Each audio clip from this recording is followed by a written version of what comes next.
big percentage of the budget. As long as we'll be silent about that, as long as we'll be silent about the fact that we pay very few people in this Kenya a lot of money that can be used in development, na tuendelezeshe the private sector in our own ways, then we'll always be screwed by this government. I think kama ma MPs kuna upuzi walifanyanga last time wakati kulikuwa na new budget, ati walijiongeza pesa sijui to cushion themselves for the hard times ahead. Man, hiyo kitu imeniuma hadi wa leo, and it is something that came on the magazetes na hata sikusikia watu wakiongelea. There are some things that should just make us furious, and these people should know that we are out there and we are watching. Finally, mimi nikimaliza, good democracies inakuanga constituted of systems, so that even if one system comes out, even if one bunch of leaders comes out, the others who get in, they get on the same system na waiendelezeshe. The people who've been in our systems have been making them weaker and weaker by the day. But do you know why those systems are getting weaker? Some of us are not informed. We don't have knowledge. Tukiangalia systems theory, for those who've studied it moja mbili, lazima tuelewe venye all these parts of the systems work, so that we can know where to manipulate, where to press, where to push, so that our systems work best. Sindio? Now, tukijiuliza, sisi wenyewe tunaelewa our systems. Who here can say that they have a very good understanding of the Public Finance Management Act? Ukiambiwa zile vote heads zinapeanwa kwa budget, ukipewa hivi, can you explain them? Is it possible for us to make the government break them down, so that even the governments that we will be putting in place as the young people in the future, wasitufunike na hizo vitu sijui repairs nini? It is very possible in this age of technology to even have a website that monitors all government projects, that monitors all the budgets in all those offices zenye tunaambiwa. Okay, thank you. I would like to cut you short, unfortunately, because request ni mingi and we want everyone to talk. Najua hii redio ati watu wawili wanaongea, we want. So thank you. I appreciate your sentiments. I've heard you so much and you've spoken well. I would like to ask speakers, let's be keen so that to avoid kujirudia. If something has been said, as much as you want to say it, let's so that at least everyone gets a chance to air their views. Next speaker, lady. Alafu Oliet. Before uendelee, the theme should remain Ruto must go, like what exactly, Ruto must go. The momentum should keep going, because many people are losing the energy, the momentum. We should keep the conversation going. If there is no dialogue with Ruto because we are having dialogue with corruption, if we want to have a dialogue, then we should not have Ruto. You can't dialogue with someone who is killing you on the other hand, because how can someone kill you then tell you ati sasa kujeni tuongee hizi killings ni mengi? Honestly, does it make sense? Okay, Shiko, take on. Thank you. I'm just trying to talk because I know my phone has been behaving funny. Sijui ananichuja spaces or what is happening. Every time I get the speaker mic in and it drop. But one thing I wanted to say is, one, we cannot lose momentum right now. I understand we are mourning. I understand we are pained. I understand it's frustrating to see our people die. But today, after Ivan's burial, I know it's a reason for us to keep going. So we must keep going. That is a fact. And I think just for me, the question I wanted to ask all of us is, I know I've seen a circular where we're saying on Tuesday, we're sitting on the roads. Can we just make it a mass vigil where we go out with photos of those soldiers we've lost, and as a way of also regaining momentum, Kimuzi, and just saying we are here and in solidarity for these souls, and they just cannot die for the sake of it, and their death or their lives must count for something, and the loss that we have must count for something at the end of the day. And I agree, we cannot negotiate with a Madara. But at the same time, we need to ask ourselves, how do we make sure all of us are able to express themselves and we're able to harness every single thing that we need done and say these are our demands, and we are not backing down until all of them are met one by one, including Ruto leaving office. Thank you. Thank you so much for being brief and direct to the point. The next speaker, Dr. James, you can take on. Or Kimuzi have something to say? Actually, Oliet, people should be actually short, precise, and brief like that, so that everyone can talk. Hey, thank you guys for this space. Mine is simple. I just have a few points that I would like to contribute to the motion. One, the question of the way forward as we remember our fallen heroes. I would say, like everyone else has been saying, that one, those churches that are trying to support our politicians and where our politicians are going for their Sunday services, that we must keep the hashtag Salimia Hawa Wazee, our pastors, our viongozi wa hizo makanisa. We need to keep speaking to them and greeting them daily. Salimia Hawa Wazee. The other thing that I would suggest is we want to honor those heroes that have left us, who are keeping us in motion. One is that this has been mentioned a couple of times, and I would like to repeat it and emphasize on it, that we need to go to their barrios, to their memorials in masses. And as we go to their memorials in masses, we need to carry some ribbons. It can be red, white, or black. And we cover our mouths. We don't have to speak anything. And at the same time, in those masses, we have to make sure that the politicians who are coming to attend do not get close to the memorials or the barriers. We keep them off. And the other thing that we need to keep doing is that we have to keep pressure on these politicians. Because, I don't know whether you know the philosophy of Winnie the Pooh.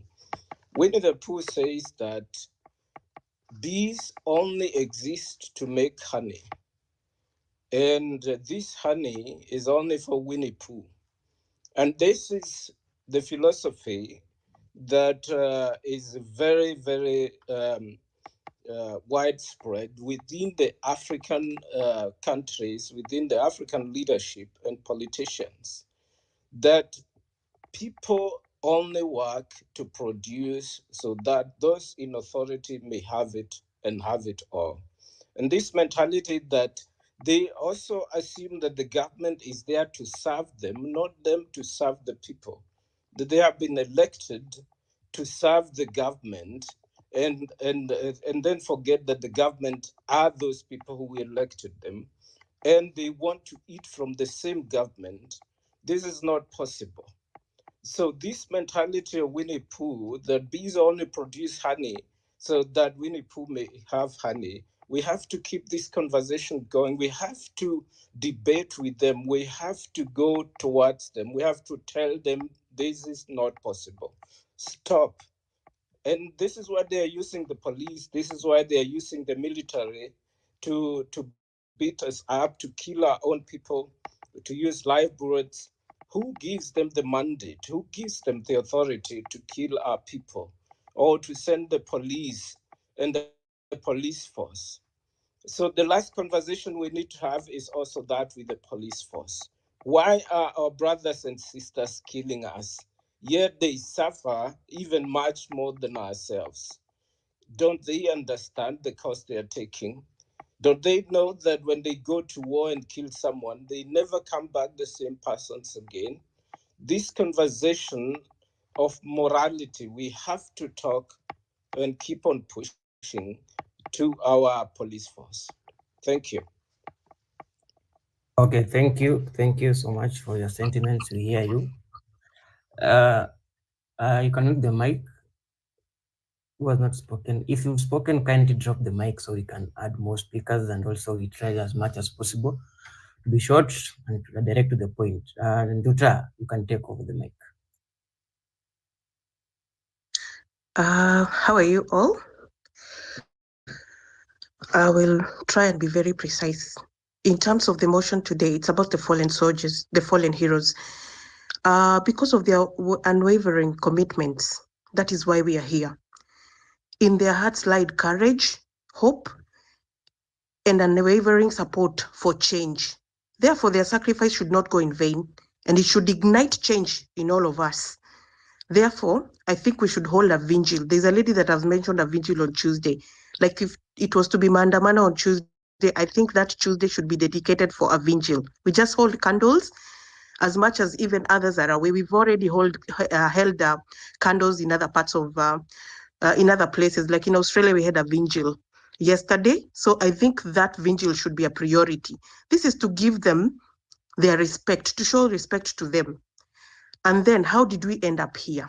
As much as we are mourning, as much as, I understand I am a mother, people have lost children, but how did we end up here? What is our biggest enemy? What is our biggest problem? For us to get here, how did we end up here? It should not be that lives of people, do not matter more than a bill. It should not be that way. This is not our country. We cannot all be saying, oh, we don't have a country there. We want to change that statement that we have a country. We should have goals. I think people are now becoming disintegrated and move. People, when people start moving to different directions, it's because the goal is not precise. It's not implicit. That goal needs to be precise. There needs to be a long-term goal and there needs to be a short-term goal. What is our short-term goal? Can it be written? Can it be precise so that people move in one direction? There's a lady that said that a space like this can be used for a committee, and I want to reiterate the same. People need to have a space where we don't have to have leaders. We don't have to have people that are leading this movement. It doesn't need to be there, but a committee that can amplify what we are talking about, that is enough. They're asking for a dialogue. Our dialogue is simple and clear. Why are they asking to be told the same things? It's about accountability, integrity, authenticity, transparency, and proper governance. That is the dialogue. Why is somebody asking for another dialogue? That is clear. Somebody should be listening actively. Why are they asking for another dialogue? The moment those people will present and now present other things that will not look like what people were pushing for, then we are dismantled. To go into I want to talk about two things. Our biggest enemy is much more triggered by the bill, but the bill is part of the problem. Our biggest enemy is institutionalized corruption. How can we fight this bull? How do we bring corruption down? What can we do to pull the enemy down? Because even if the bill, now that he has refused to assent to the bill, yes, he has refused to assent the bill, but I'm also in between. I'm 50-50 between the bill, whether it's going to be, I'm in between. It is only the lawyers that can tell us. And today I had a lawyer talk about he cannot withdraw, not even the members that introduced it. So where do we stand within the 40 days? For corruption to be tackled, I think it's somebody has said we need to hit exactly where we were hitting before. Ruto must go, and it should be loud, clear. This man has failed the young people. If you want to kill a nation, start with the young people. He has failed all of us. We bestowed hope in him, and he has not rendered. He's micromanaging. He cannot listen with empathy. He's egoistic. He has a closed mind. He's now blame shifting. How do you call people that are trying to push for their democracy? How do you then call them terrorists? Our forefathers were called by the colonialist man terrorists. Why? Because that's what they were fighting for. They were fighting for the truth. Anybody who is informed, anyone who has information, has power. These young people are all activists. That is why we don't have a leader. We are all informed. You are all educated, and that's where our armor is. So we don't need somebody to direct us. We are already all informed and empowered. We have a direction.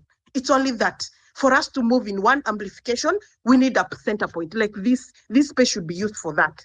And then in police brutality, why are these people treating us like this? But the problem is much more. It is still, it roots to the same thing, institutionalized corruption. These people are trained differently. Why can't they reinvent the training? Their conditions of life. I used to school with one policeman when I was doing my studies there. Yeah. And the picture that I saw where this man lives, it still lives with me. If you put people in a unit of four people live in one house, they are psychologically tortured. That is torture. That's an angry man. I don't expect him to come out here and see people rooting for the truth, people protesting for the truth, and him to differentiate between rioting, and protesting. He's first an angry man. He will shoot to kill. He's given that order, he will shoot to kill. He will lose humanity. If we improve their lifestyle, if we improve their lives, I think we have more agendas to dig deep down. I am more bitter about the church. The church has been quiet all this time. Somebody has echoed that. The church needs to be dealt with. The colonialists, he invaded us through the church. And somebody is also using the church. He's also hiding through the church. Why has the church been silent? I was in a church. I live in Australia. I was in a church and somebody told me, you're consumers of gospel. I got angry. I have never gone back to that church. Why? Because it infuriated me. How can somebody tell me I'm a consumer?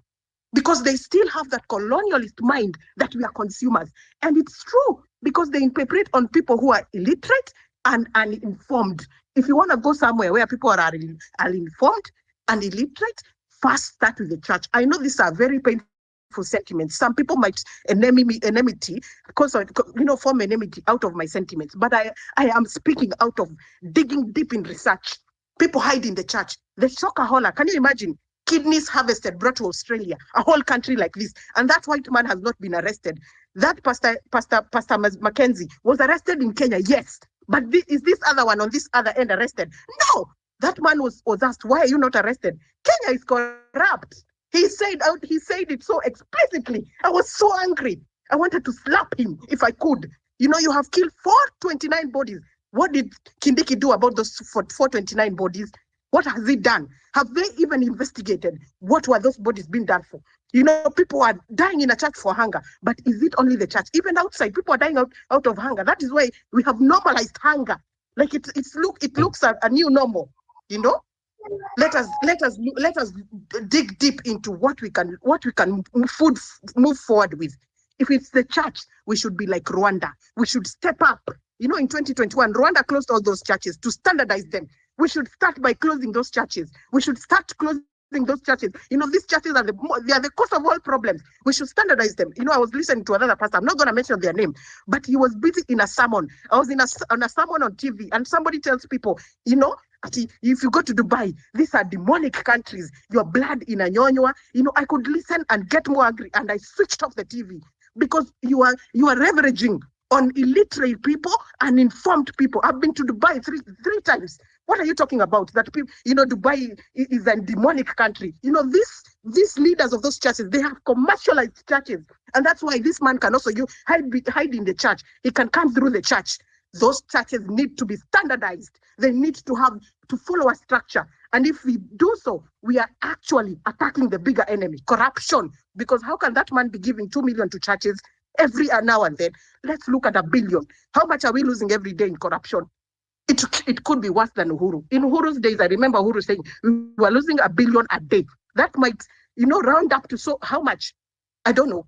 But how much are we losing today? That was then. How much are we losing today? In billions. We need to attack the major points. We need to go straight to the point. And on IMF, before I close, IMF is there to make sure that sustainable growth of a country is there. They make policies to promote that financial stability. Why are we not looking into the sides of what it's supposed to do? Why are we being puppets of the IMF? I looked at the IMF on the stand of this. They said ignore the protest. I was so infuriated. I was so furious. Ignore the protests. Ignore was the word. Ignore the protests. Really, even a man in his own senses can see that we are just under colonial, new imperialism. Why is somebody closing their eyes? Why is he so blindfolded? He should look into the interests of the country. The young people have spoken. That's where the nation is. If you kill the young people, you're killing a whole nation. These countries that we are in Australia, you can't come here if you're more than 45 years. Why? Because they don't want damage in their own economy. Because when you're 45 plus, you don't have the energy to work. Why are you sending your young people to other countries to go and exhibit their own economies, to go and develop their own countries? How did we end up here? How did we end up here? Our country can actually, can import those skills back. Come study here. If you notice that somebody has the skills, bring them back home. What are we talking about? Increasing a tax base. Who advised the president to increase a tax base? Yes, I understand that was a very smart man to advise him that, for us to look at indirect taxes, we can increase the tax base. But what did they look at? Our average income is 22,000 or 25,000 for averagely everybody. We don't have that much tax base. We cannot compare the tax base of the West to the Kenyan tax base. How do you increase indirect taxes. You are taxing the person that was taxed directly when they are employed, and then you're increasing the taxes indirectly. You're now imposing struggle. You are making that person, you're crashing people. How can we reason like this? Who are these people rationalizing like this? Are they really experts? Is he using the real experts that we should be, we should be leveraging on the skills that we have. Those expertise should be telling me the truth. That cannot be utilized. If somebody might, Ernest and Young is not in Kenya. If somebody wrote that from Ernest and Young, I don't think Ernest and Young is in Kenya. It's in Britain. You're coming to improvise something that is used in the West. What is the average income of the West here? Everybody drives a car. We are equal, all equal. It could be the MPs are not paid like I am paid, but we are all equal. He could be driving the same car that I'm driving. He could be buying the same car that I'm buying. But are you going to improvise that in Kenya? The young people are suffering already. Why can't you think to reinvent something different? A lady that was here before talked about something that he had a point. But this is the point: tax cuts. Why can't we look at the new reinvention? Why can't we cut the taxes? She mentioned that Ireland has 12% corporate taxes. Can you imagine that? Australia has 30%. I can't imagine. I want to go and research on Ireland. I'm interested to know about Ireland because 12%, and somebody is busy increasing our indirect taxes. Why can't we look at government injecting more money to just spend more and entice the businesses to spend more? Therefore, you're collecting more taxes. If you entice the businesses to have more businesses, you're increasing the income where you can tax people. And then the same people, myself, if I had run a business, I'll go and buy the same bread you're trying to tax, the same salt you're trying to tax. Myself, if I'm employed, if you entice more businesses to inject more on the businesses, I will be there. I'll be bringing you the tax. But also, our bigger enemy is, where are those taxes going? We need accountability. And that's why I say the dialogue is accountability, integrity, authenticity, transparency, and proper governance. If we need to give taxes, we need to be assured that the government will use those taxes for the right reasons, it should be appropriately used. Those taxes should be directed to the proper use. We need to understand, we need to be assured that even as much as we pay taxes, it's not the bill that we are fighting. It is a bigger animal. We need, the dialogue should be accountability, integrity, authenticity, transparency, and proper governance. That way our system will function. And then again, we should not recycle these old people. They need to go home. They need to retire. We are not shortage of skills. We have people in these countries, in West countries, they have left Kenya. They come here. You cannot be here if you have not gone to school. You cannot be here with shortage of skills. You don't have a skill, you will sit at home and you'll have nothing. The bills will run after you. You cannot even afford to sit back without skills. You have to take yourself back to school, go get skills, come back, help the country. Same as the country should do. Let that country import back the skills. We are not shortage of skills. We need people to come back and invent that country, and it should be the young people. If we are moving forward, we should have a goal. The ultimate goal should be 2027. If we are getting there, if you're not, he should go home. But if we get to 2027, it should be young minds, and it should be fresh actions, fresh thoughts, fresh everything. Thank you very much, Kimbozi.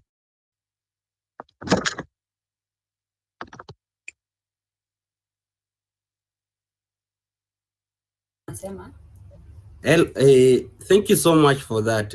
Actually, it's powerful points you have raised, and I really like that umeguzia almost everything yenye tunaongelea hapa.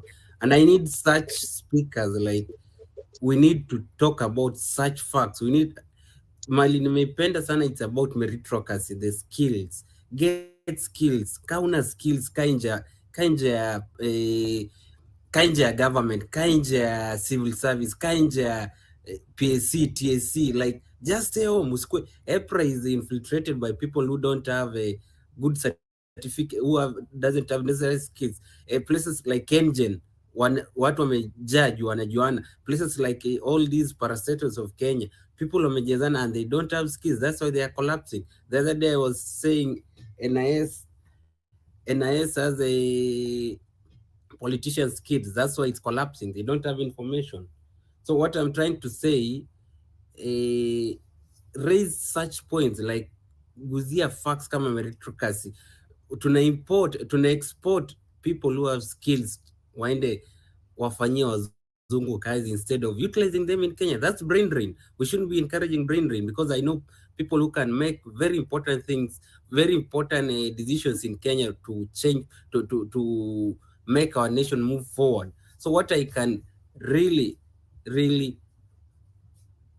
instill, or I can say, I need such speakers who can raise very valid points for our country. This is what we are fighting for: tax accountability, meritocracy, justice. We are fighting for, because I see people relenting, and we have people who are killed, their lives were lost for no reason. We should not relent. The fight is still on. Like, I want you people who talk because they have experienced it. I have experienced the one for exploitation of labor. I want person to talk about the experience, because she or he, or they have been denied a job because of a nepotism or corruption. We should talk about such issues. That's why we are saying Ruto must go, because he has lied to us. He told us he will come and correct this, and he hasn't corrected. Look at the police who was shooting a person yesterday on live camera. He knows nothing can be done. That Isaiah Nduma or something, he knows nothing can be done to me. I can shoot even the camera person. Nothing. We should, and I'm really insisting on this, because kama umetoka nje ya Kenya, utarealize systems work, democracies work. Like, hawezi tishiwa just for speaking against your leaders. Leaders are very accountable. Kitu kiasi ameresign, kitu kiasi ameresign. Why are Kenyan leaders wanakatalia kiti? Ni nini bill Ruto alikatalia sana until watu wamemalizwa? Mbona amekatalia kitu hadi watu wauawe? Why? We should be raising such pertinent issues, such important issues. Thank you. Next speaker.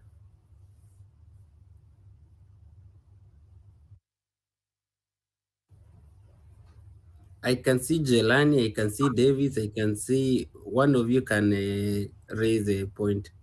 Preferably a gentleman, then a lady. Okay. Kimozi, unanisikia? Yeah, loud and clear. All right, let me go. Good evening, guys. First of all, let me start by sending my respects and condolences to the fallen, and prayers to their families. Also, prayers and best wishes to the injured in the hospitals. Wherever they are, mwenye anawatembelea, kindly let them know that we think about them and we pray for them, even the families of the fallen soldiers. I'll be brief. I'll tie myself to 4 minutes. I'll try to tie myself to 4 minutes. So the first point that I want to raise is one is I feel like the energy is being lost. I don't know why. We are supposed to be getting more anger. We're supposed to be more angrier than how we were 2 weeks ago. They've killed at least the recorded one, the official recorded ones claim to be 20 plus, but we all know that these numbers in Githurai and in Rongai, we know numbers are more than those.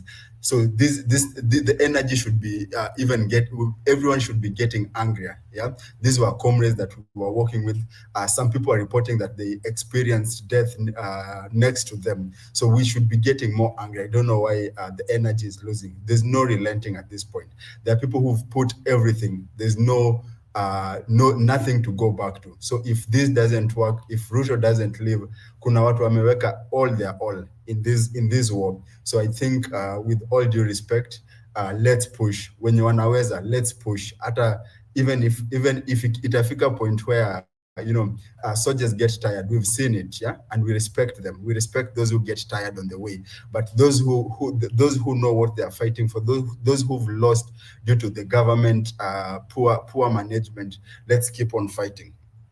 Point number 2 is the unity. Unity is key. Tumeanza kurushiana mikono, tumeanza kupoint fingers, it's us actually. This thing we are claiming that they are picking leaders for us, but it's us who are making these leaders. Yeah, mtu akisema kitu, all of a sudden these guys don't claim to be the spokesperson of Gen Z, but the moment they go and say something, mtu amesema amechoka, mtu amesema don't do this, then we all of a sudden start attacking that person as if he's speaking or she's speaking for us. I think it's us who are giving them the power to do so. If someone personally claims he's tired or she's tired or she's not going to work, she's not going to march, or he's not going to march with us, it's not upon us kwanza kumsomea manini. Let them be sisi tuendelee na march, because the moment we start fighting them, it sounds as if they were our leaders and now they are turning their back on us. So this thing is leaderless, tribeless, and fearless. The fact that it's leaderless, we are not supposed to be pointing fingers. We don't have a structure yet, so we can't be blaming anyone for branching off the course. We just try to sway them back in. We need as many people as we can. So Msaki akisway away, we try to bring them back. We don't fight them. That part naona ni kama, and it's what has been destroying us, I think, for the past 2 days. We've been focusing on fighting each other for the past 2 days. I think that one needs to change. Point 3, what do we do next? Because this space, I think it's about the way forward. For me, I think we have a bigger goal, which is Ruto must go, and this we must every single time tukiwa street, whether tumeenda ku light candles for our fallen soldiers.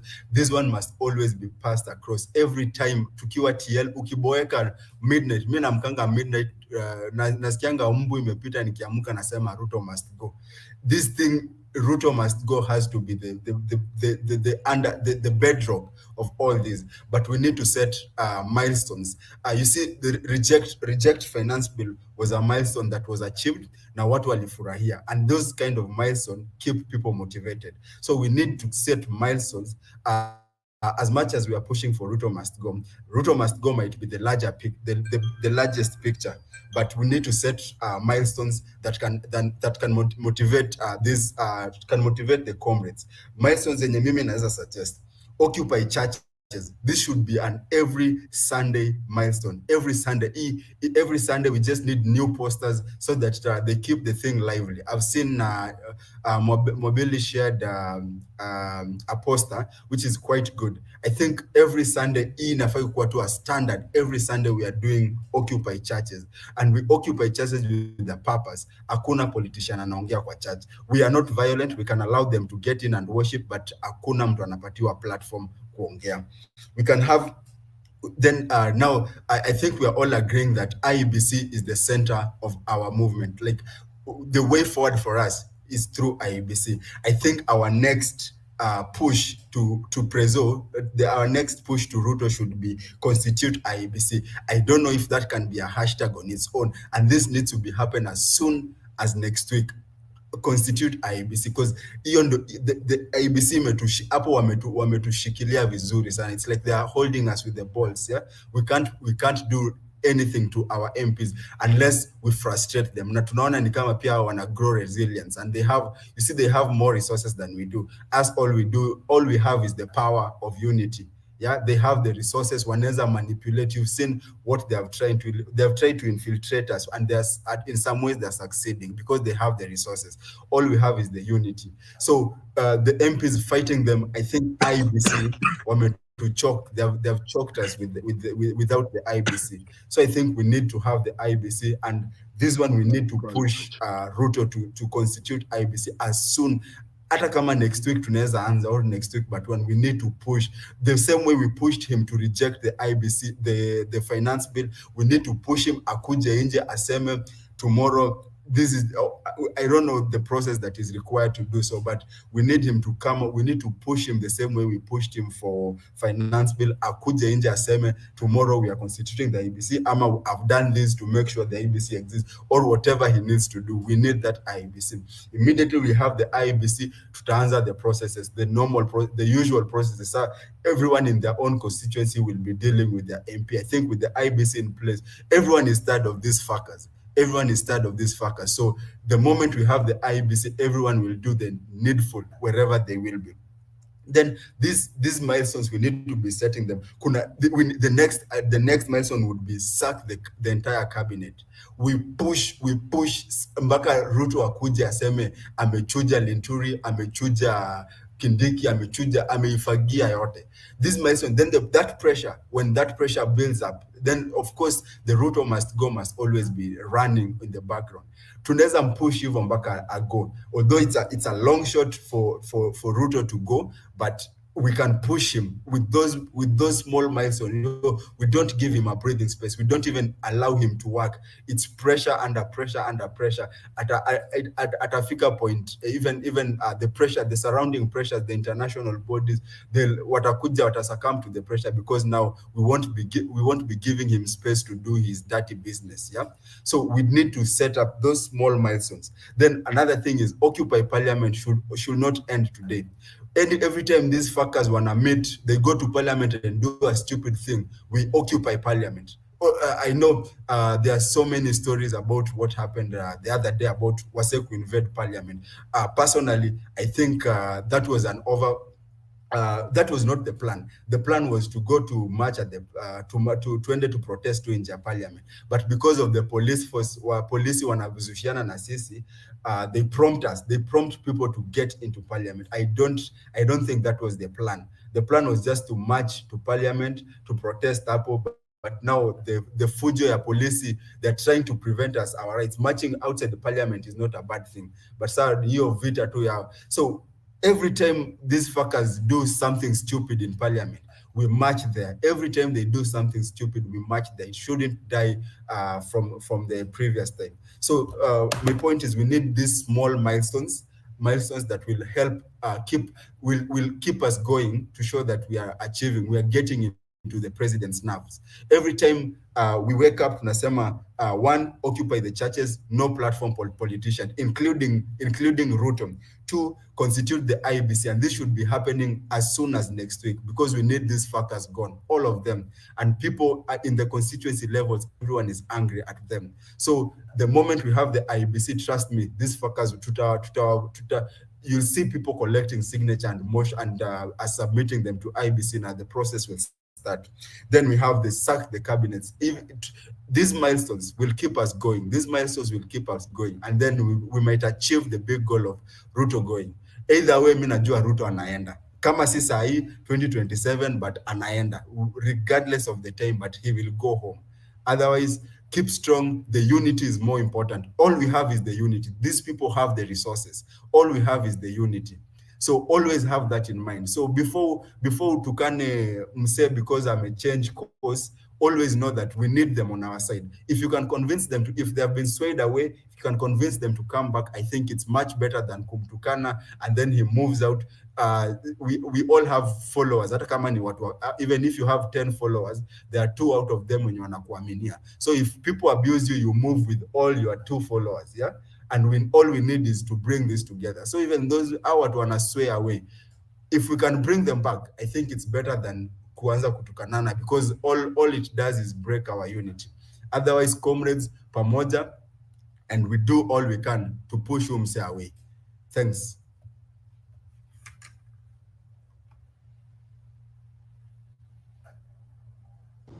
Do I go next?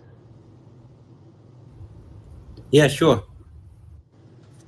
Hi, everyone. Thank you, Kimuzi, for this opportunity. Mimi, to be honest, haven't been doing very well emotionally. Is it murders and people dying, especially the kid who had bullets in his back. Hiyo kitu nashindwa hata kulala.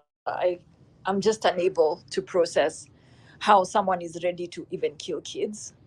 And frankly, hata venye, I think it was kina Cairo, I don't know nani alianza hiyo story ya I'm shaking. Whew.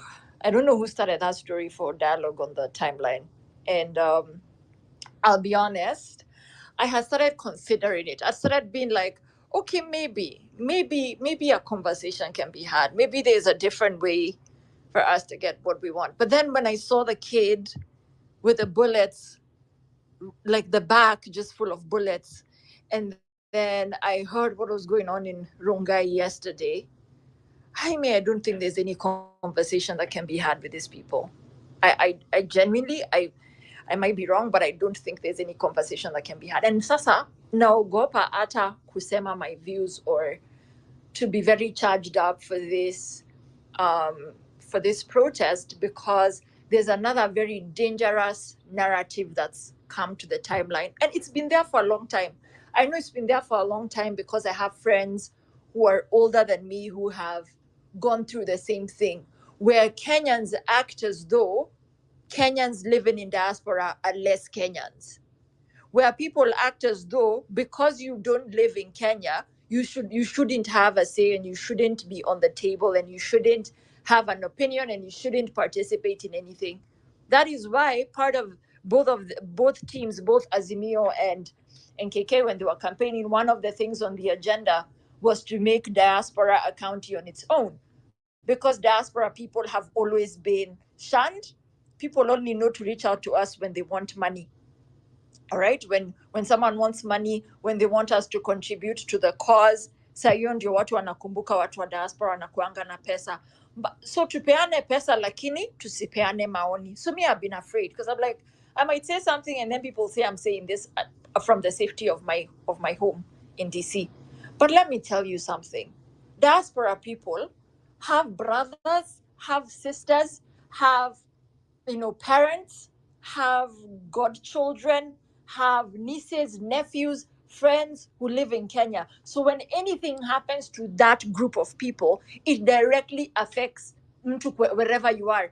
I cannot be at peace if my friend's child is sick in Nairobi. Why will I not be at peace? Because that friend doesn't have pesa ya kupeleka mtoto hospitali.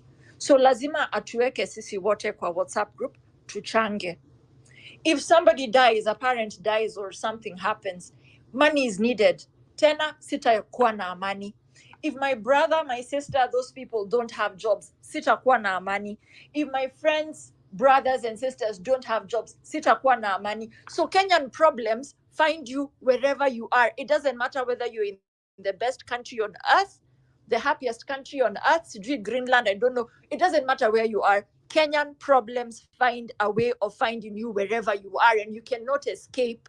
The only thing is you're just away, and now you're in a country where things work, but the stress of things not working in Kenya inakufikia wherever you are. So this narrative for diaspora people shouldn't speak, you shouldn't be telling people what to do, you shouldn't even have an opinion, you yourself, that is bullshit.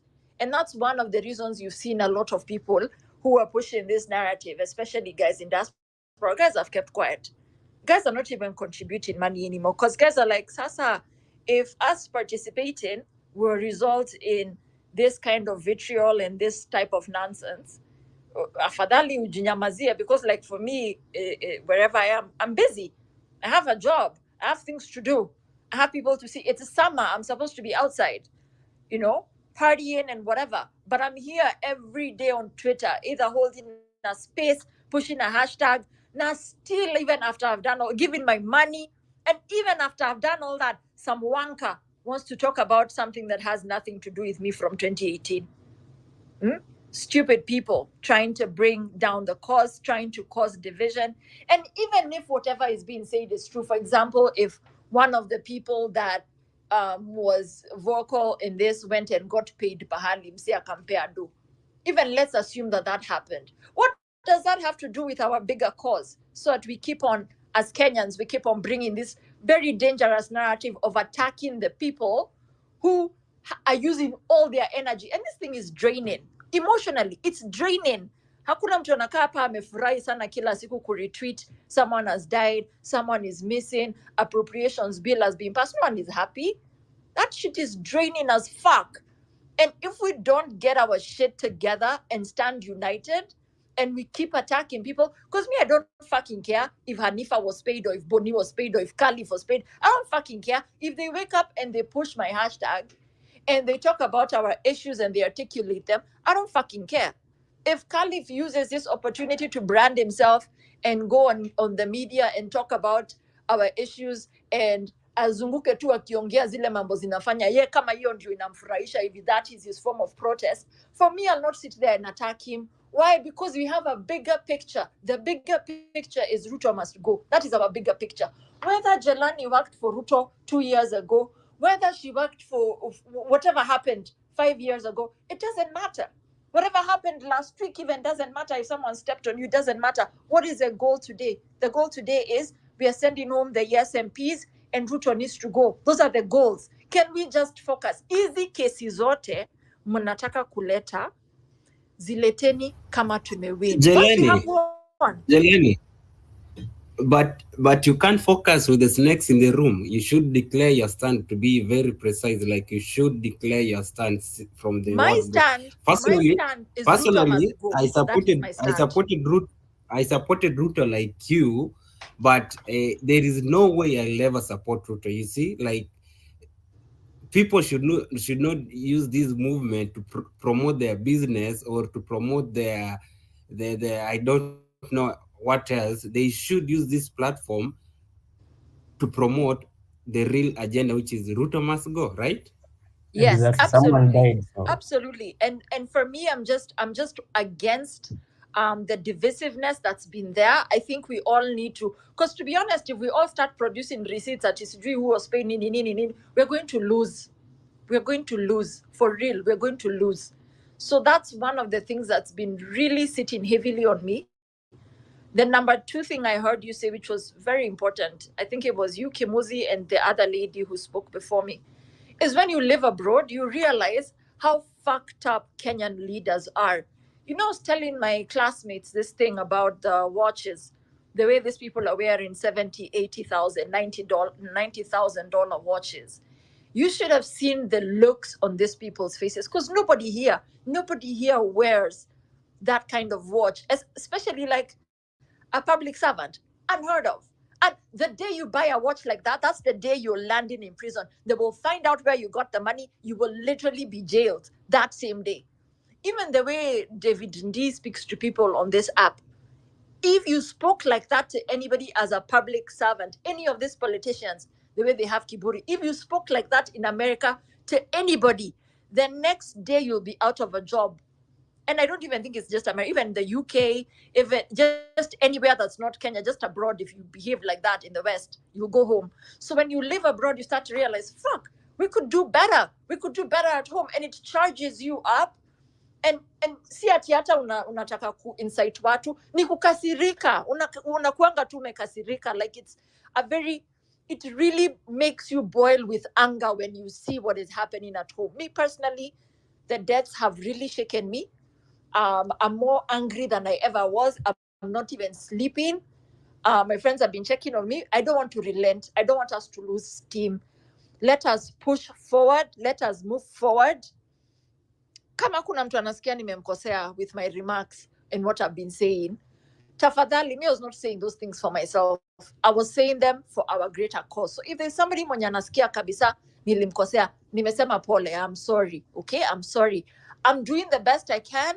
I don't think any of us has ever been in a revolution before. None of us. There are no rules of engagement. Hakuna pahali kuna book of etiquette, what you can and you can't say. I just want our message to be heard. And if I offended you with how I put out what I wanted to say, I am sorry. Okay? I am sorry. Let's move forward. Let's stand united. Let's work together. Ruto must go to Tikagwagwe. Let us not give up. Let us not lose heart. Let us be strong. Okay? Nimemaliza.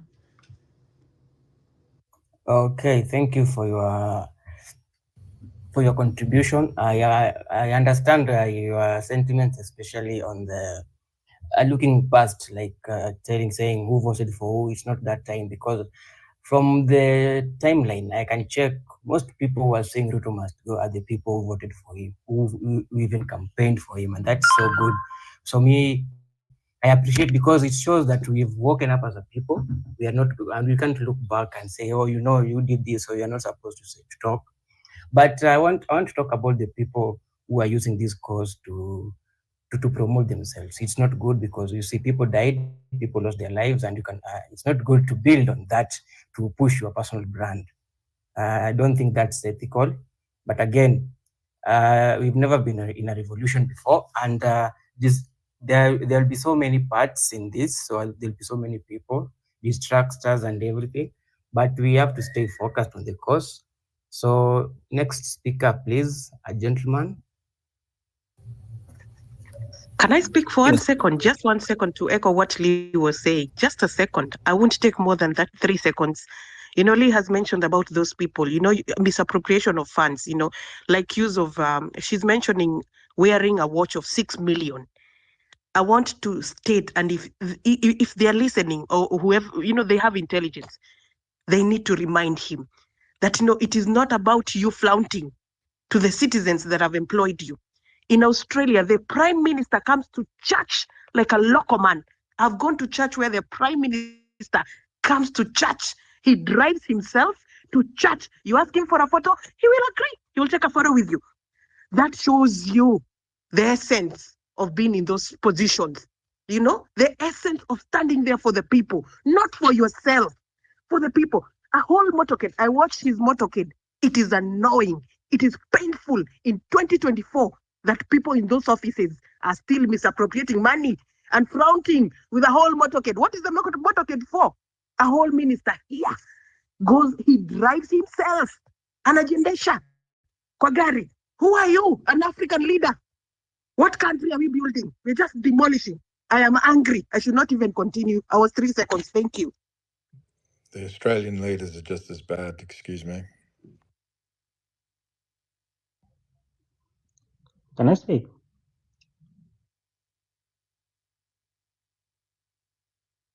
Yes, please.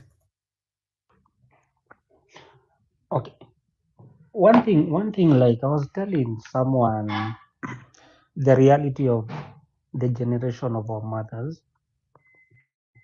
that we are four siblings.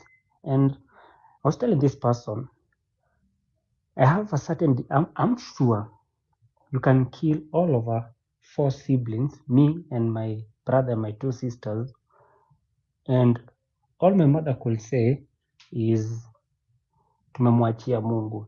So this is to give you an idea of what you are dealing with in form of like our leaders. And there's a very good reason why in Africa, including Kenya, there will never be peaceful protest. It's because like the moment you have peaceful protest, it means like you are able to keep everyone accountable of their actions. And that's something they will never allow. Even if, we'll keep going, we'll keep going, fighting the one hashtag, which is very important. But we need also to realize there will always be sabotage by this politician, because the moment they are peaceful protest, it's a nightmare for them. And I agree with the lady who said we really need to push the one hashtag as the mother of everything, and have like an itemized thing of what we need, so that even if Khalif is going to talk on the radio, as long as he's highlighting some of our agendas, we are still on course. He's still giving the whole movement the momentum we need. The momentum will be there no matter someone proclaim self-leadership and everything and all those kind of bullshit. So we really need that, like the mother, Ruto must go, and then we really need an item of what we really need to achieve, so that at least no matter the period it takes, we already have a clear plan. So if you go and talk on radio, at least they will always, as long as you're talking within the documentation, we come as a space together, at least that will give us momentum to keep going. Thank you for giving me the opportunity. Thank you. We hear you. Lady, I'm going to go or please, because I've been waiting for quite a while, if that's okay. Oh, it's okay. Sorry for no, that. That's fine. And I'm sorry to interrupt. I think it was Vincent who wanted to speak. I'm sorry to interrupt, but I realized if I didn't jump in. Yeah. Thank you for the opportunity to speak. And I hope you can hear me clearly, because just let me know if you can't. In a drop ikikuja. Okay, thanks. First, I really want to just, my utmost and deepest sincere condolences to the, family friends, loved ones of our fallen heroes. I think it's really important we hold space for them. So just wanted to put that out there. And also the people in hospital, those who are still nursing injuries, some minor, some major. I mean, those families are also very affected. So just wanted to really, my heart goes out to them. But I'll focus on giving some practical suggestions that I've been thinking about throughout this week in line with the topic of this space, which is about the way forward, especially after losing our heroes, our fallen heroes. So first of all, I think one thing we must do, which I think many people are alluding to in many ways, is that we need to keep these people in our collective consciousness. What do I mean? Kenyans tunakuanga na shida ya kusahau sana. And that's why every election year, we regurgitate the same old bad politicians. And so if we don't keep these people's names, faces, images in people's collective consciousness, very soon they might be forgotten. And there are practical ways we can do that. Some people have suggested a vigil. I think that's a good idea. I saw a poster of like activities or actions for the next week. I think there was one around printing their images and posting them like all around, whether it's in the streets or whatever. I really agree with that kind of idea. Let's tweet and retweet their names, their images, use the hashtag, say their names, that kind of thing. I've been doing that a lot, that, say their names, hashtag lest we forget, hashtag say their names. Because I just think otherwise, I mean, even these churches, this thing of occupying churches, I think one thing we can compel churches to do, hold minutes of silence for them, and not just minutes of silence. As that is happening, those screens zenye zinakwanga kwa church zikionyesha hymn number, sijui the hymn, sijui what, let them be showing images of our fallen heroes so that this thing remains in our collective consciousness. We don't forget, because this will be something that will now also push us. And just to remember, like, blood was spilled, people were lost, people died. Let's keep that in our consciousness. And that's that. Number two, and I will respond to, there's a gentleman who spoke, and I completely hear where he was coming from. Like, people have died. Why aren't people angry enough? Why is the energy going down? Really hear you. I also hear you when you say we should keep relenting. I really hear that. But the truth is this. If you look at movements that have existed long before us, for example, the anti-racism movements or, those kinds of things, healing and restoration goes hand in hand with activism. Why? Because activism is tiring and we are humans. People get depleted. People's energies get depleted. Right now, in addition to just the general depletion of energy, there is so much heaviness in people's hearts, heartbreak, pain, anger. And when I came into the space, there was a lady saying, how she's been a mental wreck. People's mental health has been affected. People cannot give what they don't have. Self-care is important. And part of, healing and restoration is also about our self-care. So my challenge to you guys who've been excellent at organizing these spaces, and maze kudos to you guys, you've been doing such a great job, is can we also be holding spaces, regular spaces for healing and restoration? And there are frameworks that already exists, like healing justice frameworks, what. It's not my area of expertise, but I know movements that have gone before us have frameworks that can provide us with this kind of healing and restoration, which then re-energizes us, keeps us replenished, because this is not a sprint, it's a marathon. We need our energy to be sustained. But it will not be sustained if it's all the time rage. People must give, people must be angry, because we are human. Guys will get depleted, and that's just a fact. So please, Akina Kimuzi and company, I hope I said your name correct, but let's please just try and organize some spaces that focus on not even venting. We know the problems, and we can have spaces for venting and reiterating the problem, but let's also just have spaces that are about holding space for our healing and restoration. And by the way, healing, restoration, and rest is also a form of resistance. Let's not forget that. That is also resistance. So we can be energetic so that we can, fight the long fight, basically. That was my second point. Third point, I think it's very important for us to have a very serious discussion about what next after Ruto must go. Because right now, fully on board with the thing of pushing Ruto must go, but and then, because what history has shown us from other movements, look at the Arab Spring, for example. If you don't have clear steps about what next, either the country will go into anarchy, or we will end up in a far worse position than we are in now, with worse leaders, more oppressive regimes, etc. And hiyo si mimi ninasema, the history is there. We can look at, like, the Arab Spring is a very good example, for example. So I think even as we push the Ruto must go, we have to have very serious discussions about, and then, so that we don't find ourselves in the situations we've seen other countries in. Let's really think carefully and strategically. And there are people who can advise us. Like, we've got LSK. There are so many people who can advise us. Okay, in practice, tuseme Ruto resign, hata kama ni next week, what does that really mean in practice? Like, what does that look like? How do we make sure our country doesn't degenerate into anarchy? How do we make sure we don't end up with another more oppressive regime? So we need to have serious discussions about what next after Ruto must go. And also, let's push. I really like this idea of pushing things like recalling our MPs, reconstitution of IEBC. Why hasn't IEBC been reconstituted mpaka wa leo? Kwa nini? Is it deliberate? And why? Can we also push those practical things? Reconstitute IEBC, recall your MPs, etc. It's okay for us to all be in agreement about Ruto must go. I'm not refusing, but there are other things we can do, like recalling our MPs, ensuring that IEBC is reconstituted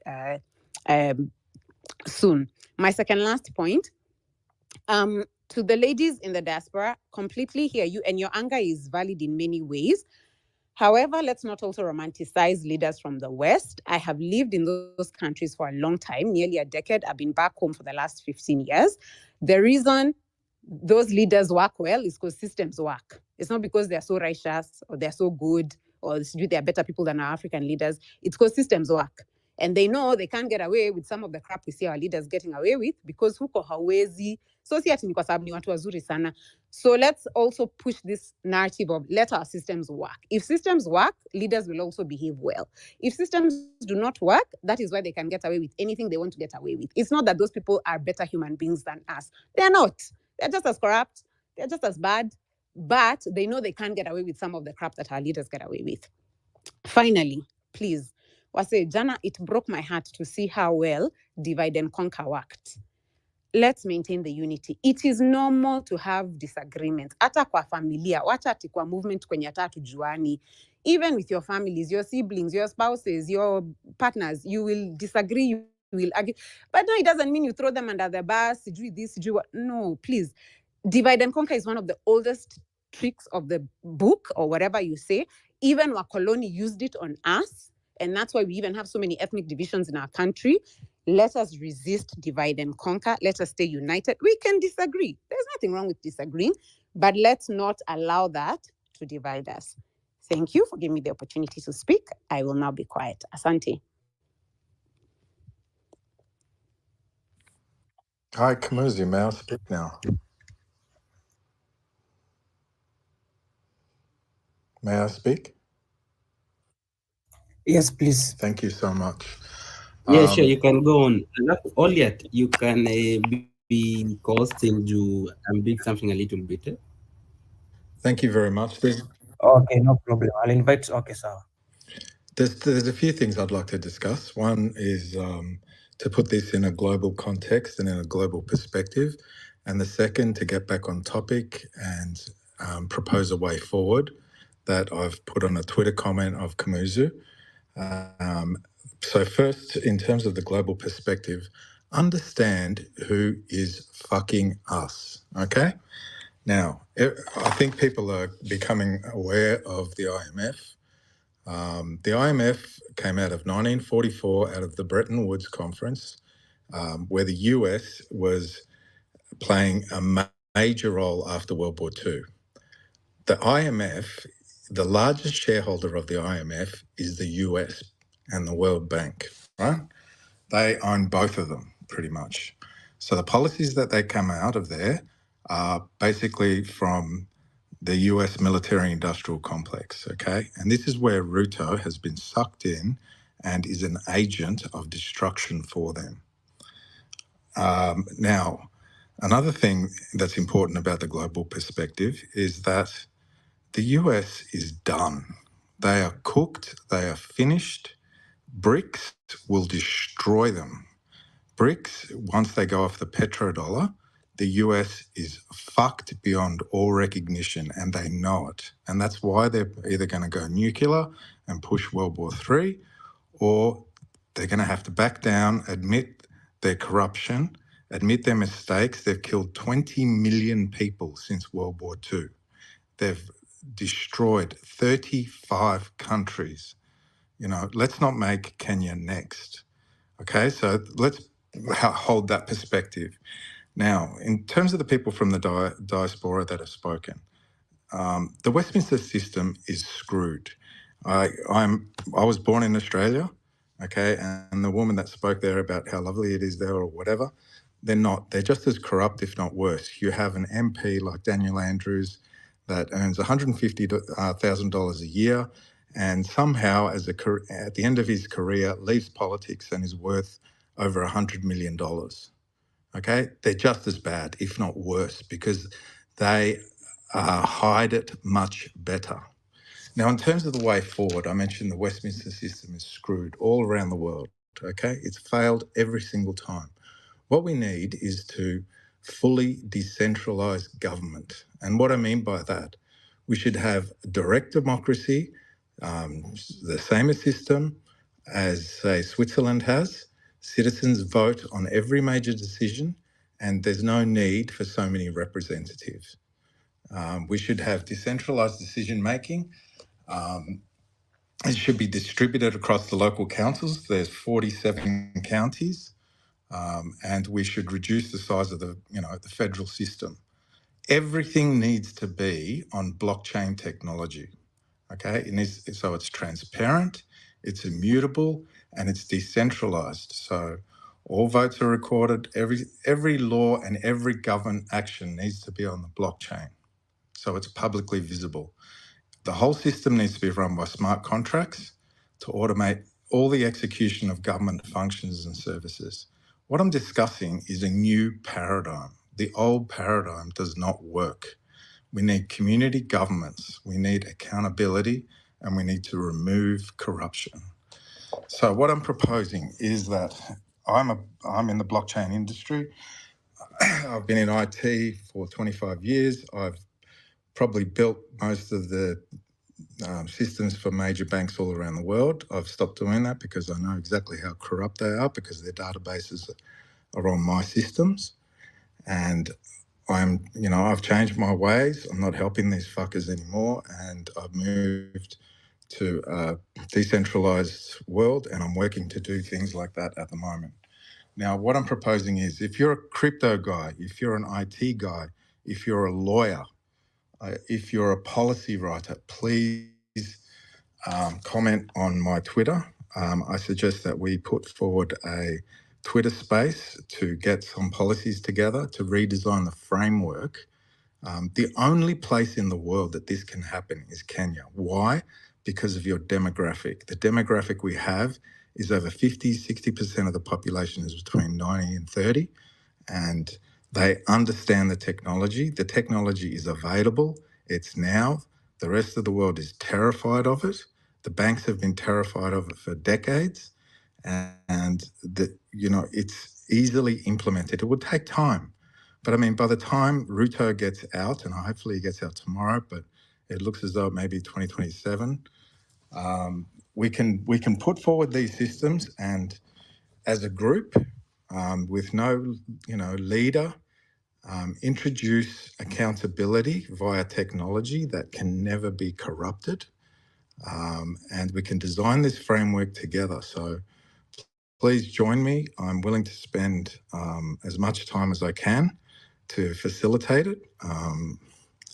And I know that there's plenty of people in Kenya that have the capability. It's very simple to implement, and I want to do this. I want to create a decentralized voting system.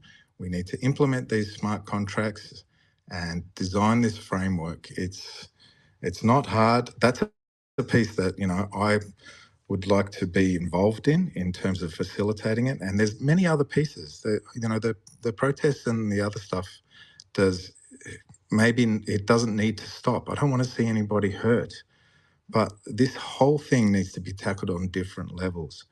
You are young, you're agile. Do not fall. Even if we get new leaders into Kenya, in this framework, in this current Westminster system, they will do exactly the same fucking thing. It's happening all over the world. Let Kenya be the Wakanda. Let us lead the world in how a system of government can be put on chain and held accountable at every fucking level. I'm sick. I'm tired. I'm a 54-year-old man that has watched the West fail. It is gone. It is shot. They're all coming after Kenya and Africa because China's getting too expensive. Southeast Asia's getting too expensive. And they want you to remain poor, okay? Let's not fucking make it happen and turn it on its head. Let's build these decentralized systems, a new form of government. Let's work together to, it can be done. Forums like this, we can have 10 or 15 different forums tackling different angles. We come back together and we say, you know what, this is the form of government that we want. You either accept it or you don't. You can work in a caretaker mode at the moment. You will be fucking punished, those that need to be punished, because it never needs to be happening again. But we move forward and we tackle this piece by piece, break it down. And in terms of the infrastructure framework to build this system, I'm happy to facilitate the discussion. Okay. Yeah. Okay. Thank you. So I'll have to cut you short. Thank you for your sentiments. Winnie, I'm trying to add as many people as possible to be speakers, so bear with me. Winnie, you can have the mic. Thank you very much. Can you hear me? Yes, I can. Thank you. So first, a moment of silence for our fallen comrades and children, our injured comrades, and our abducted and unaccounted comrades. They must come back home. Home is here waiting for them. I want to send love, strength, and solidarity to those who are unlawfully abducted, who are unlawfully abducted and are now back home, full of pain, and they're angry about the betrayal from the same government that vows to protect them, to protect us. And to those forced to hide, and all of us in the space, and the ones who are not here. I know it is exhausting. As you can hear from my voice, it is exhausting. But also at the same time, kudos for maintaining the momentum. I mean, it is so beautiful to see how our shared vision is buoying us. A few things. The crowdfunding, I don't know if it's still ongoing. The host and the co-host, you can speak to that. If it's still ongoing, everybody in the space, please donate in the M-Changa. We can see how transformational it has been during this period. As someone who's very politically aware and active, I haven't seen anything like this before. Before, people have died, people have been injured, and they have been left to their families to cater for agitating for the betterness of this country. The political class has run away when people were in need. Blood donation. Please go to KNH and donate if you haven't. But also the most important thing, let's not slow down on the civic education, including through social media, what we are doing right here, speaking, having conversations about the most pressing issues of today in this country. Please continue making noise, amplify the messages. We must safeguard our rights. These rights were fought for with tears, blood, people on their feet, on their knees in torture chambers. Our parents fought for them. Our forefathers fought for them. We must preserve and strengthen. And now more than ever, we must strengthen these rights. Because, I mean, as everyone can see, they are under threat. So finance bill is off the table. But what about the appropriations bill? What are these people budgeting for? Our social services are literally on their knees, but these people are budgeting for corruption. So the conversation has to continue going. As you can see, the human rights defenders today are saying that 122 people in Naivasha are about to spend their fourth night in jail today, including minors, because the court has pronounced a punitive cash bail of around 100,000 for each of them to secure their freedom. That I've picked verbatim from what the human rights defenders are saying. But how is this possible in a country where a majority of us survive on under $2 a day? Anyway, to my next point, as you're aware, There are calls for dialogue, but we can all see they are disingenuous. One of the recurring themes that all of us, I think, in this space has been speaking about is our economic performance is poor. And we keep on telling this government to cut down on the spending and the brazen theft. And this is why I'm saying the calls for dialogue are not genuine. But even as we're saying that they need to cut down on the spending and the brazen theft, it shouldn't be at the expense of our public services, including education, social protection, and healthcare. They must preserve our access to quality public services. That's the only thing we owe them. I mean, these people earn and steal so much to do their job. But also, I need to put them on notice that they do not have the monopoly of knowledge. We understand issues. Na penye imetushinda tunasaidiana. And that's why we're on this space today. We have seen, even during the demonstrations, we have broken down even the most difficult jargon in the most simplest words that a primary kid can understand. So they should not think they have the monopoly of knowledge. Speaking on the topic of the space, what's the way forward? The way forward is to not give up. We have to transmute the pain caused by the betrayal of bad governance that we are striving to change. But most importantly, the response we have received. I mean, look at the doublespeak.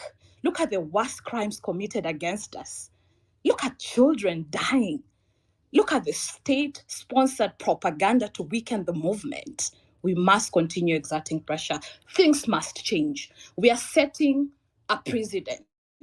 And as such, we cannot afford to back down. We must press on. You know that meme that says, pinya kabisa, pinya kabisa. We have to pinya kabisa.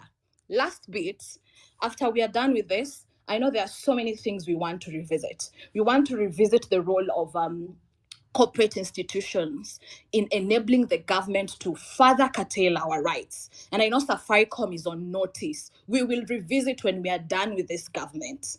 But also from where I'm sitting, and people have spoken to this, the role of the discriminatory international governance system must also be our priority.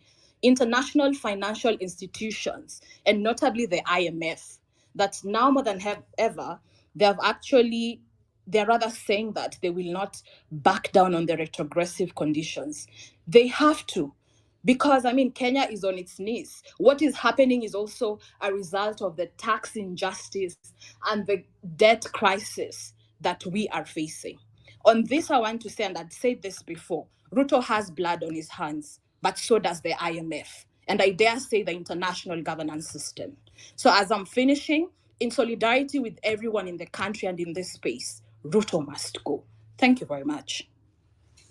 Thank you. Ruto must go. That's the message. I would like to urge. Can I go? I've been waiting for quite a while. Okay, just a minute before. Speakers who have spoken, kindly drop the mic so we can be able to add more people to speak. Okay, continue. Okay, good evening, everyone. I'm going to try to be as take as the short to say. Express the utmost respect for those who have lost during this journey, those who are in the hospitals, and to each and every one of us here. Honor our fallen heroes. I'd suggest the reason why I'd take us back to Black Lives Matter movement, and the reason why the whole world associates. They give us the humanity side of those who try. Let us also show the lives of these people who have died. The government is trying to paint them as thieves, thugs, treasonous people, but we know them. We went to school with them. Some are our neighbors, brothers, sisters. So let us document all these, that these people that we've lost were out there, not with any ulterior motives, but fighting for their rights. Then two, I'd like us to remember also what got us here was not instant. We are here because it's been an accumulation of reject finance bill was just the straw that broke the camel's back. So just as you are united in that anger, let us be united also in this grief. Let us take it as another factor. And lastly, we are not doing this to create a vacuum to people. We have to break the cycle. Lives and moving like nothing happened, money can't just and we move like nothing happened. We cannot just keep facing the same police brutality, corruption, nepotism, and we move like nothing happened. So before we even get to the conversation of who we are going to fill into these slots from, systems that actually work. When these positions are filled, we don't have to be out in the streets, in another 5 years or 6, fighting the same thing. Let us have structures, let us have systems that make it difficult for these people in power to have their way and get away with it. We are fighting a system that has been fine-tuned over a period of time. Their wants, and so let us feel those. Even as we're having this conversation, let us feel those loopholes. Yeah, my voice is a bit shaky because I'm quite. The last week has been triggering. So let's keep that in mind. Let us be united in the anger that brought us here. Let us, and we've shown these people that we can actually reach them. For the longest time, they've been thinking some gods of sorts. Let's keep pushing. Any forum you're in that there is a politician, remind them. Any opportunity you get, we are frustrated, angry, we are meant to be sleeping comfortably.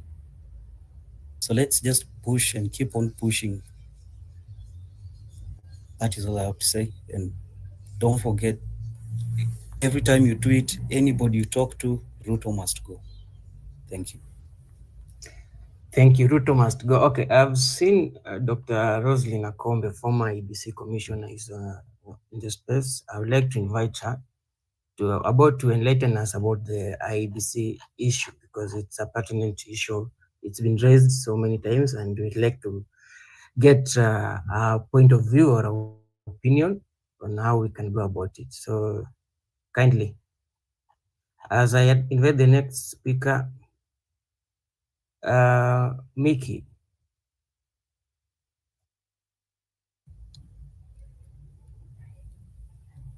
Yeah, I've just spoken. I'm actually trying to drop out. I think the space is acting up. Twitter is acting up. I'm trying to kindly drop the mic so I can add as many people as possible. I'm trying to add guys na sioni wakikuja. I'm not seeing the names showing up as speakers. So let me try again.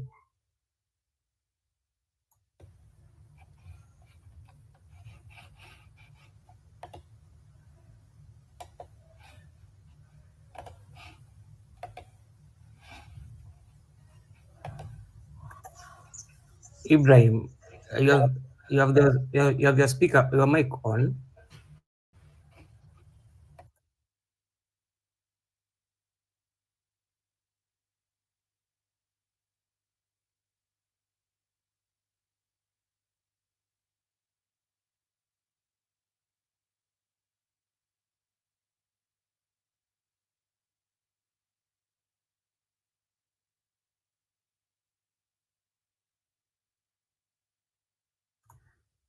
I think the space is acting up. Twitter is acting up. I'm trying to add guys as many as possible, but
still nothing. I've been trying to add guys. I hope you guys can hear me because it seems. Anyway, Only guys, I can actually, yeah, it's okay now. okay, fine. Good. Kindly add Pierre Dr. Roslyn Akombe. We need to hear about IBC. We need to get to that too.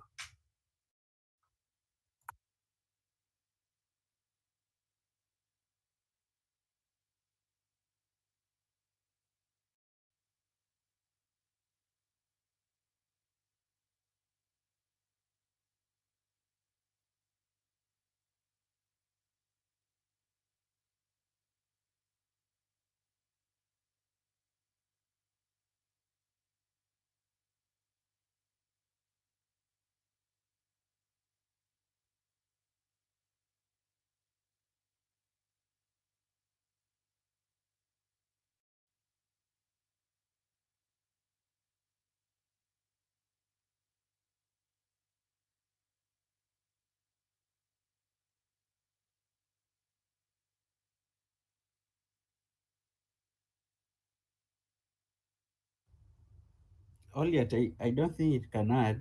Maybe the next speaker can just speak, then she can speak after. There are no actually speakers. I'm trying to okay, just approve any speaker we see if it's working.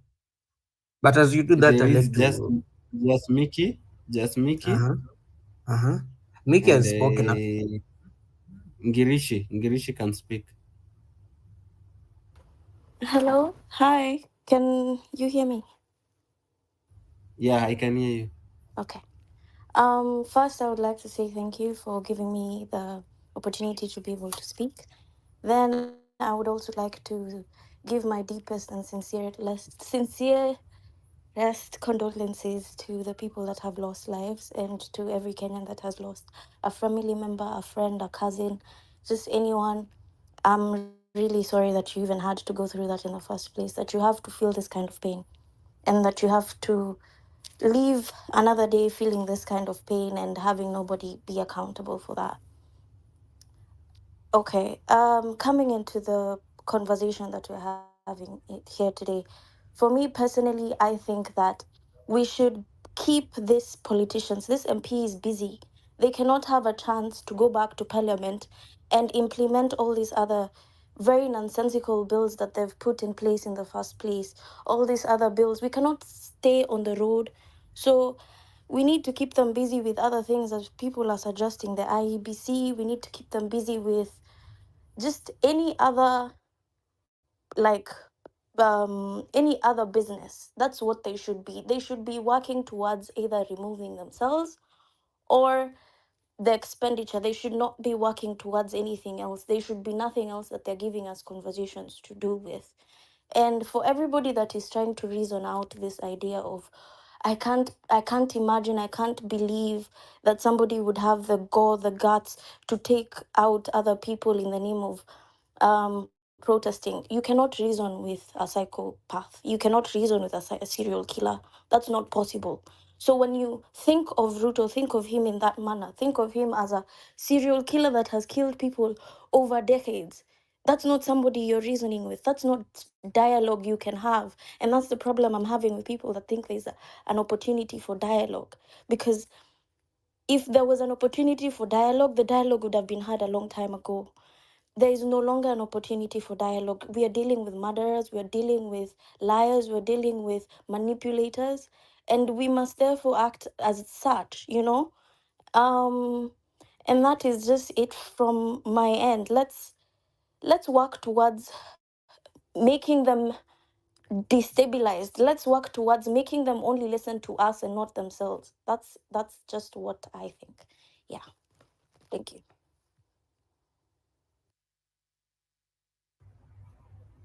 Hi, can you hear me? I'll try to make mine also very quick. I just want to really support what Koi Moraya spoke about earlier and say you can't be angry every day. It can be very, very heavy on the soul. Some of the pictures that we've been seeing, and the people who we know who have lost their lives for some of us, and others who you don't know but are part of this movement. It's very heavy and it can tire you out. We are human beings, we do get tired. So I had noted that the Psychologists Society that set up something for people who want to call in, have a talk, and also for people to replenish their energy, find ways of replenishing your energy, because it does happen that you can get tired. And so that we can keep this running, it's a marathon, not a sprint. We have to allow the movement to have moments of pausing, refresh, strengthen, keep the conversation going. As was just said earlier, this has not just happened overnight. It didn't happen real quick. It as just Mickey said, this has been something has been running for a while, and this was like the huge spark for it. So we've got to keep it going as a marathon, and the way to do that is to make sure that our energies remain strong. We can't expect people to just every day, for example, be out on the street every day, be angry, but we've got to find ways to allow people to replenish their energies as we go forward. The question of what next after Ruto must go is extremely, extremely critical.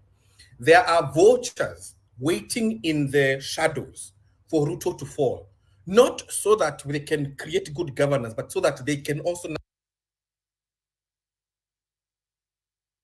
now there. We should be very, very careful as we take this one to make sure that we have a conversation that knows what next after Ruto must go. I recall, if you recall the Sudan,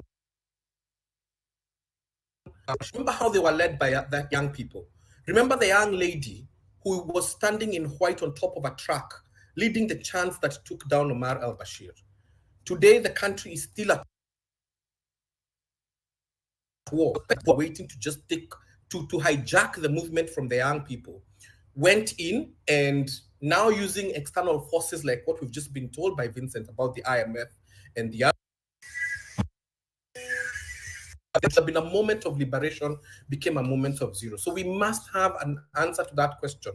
What next after Ruto must go? But even as we seek that answer and as we debate all that and as we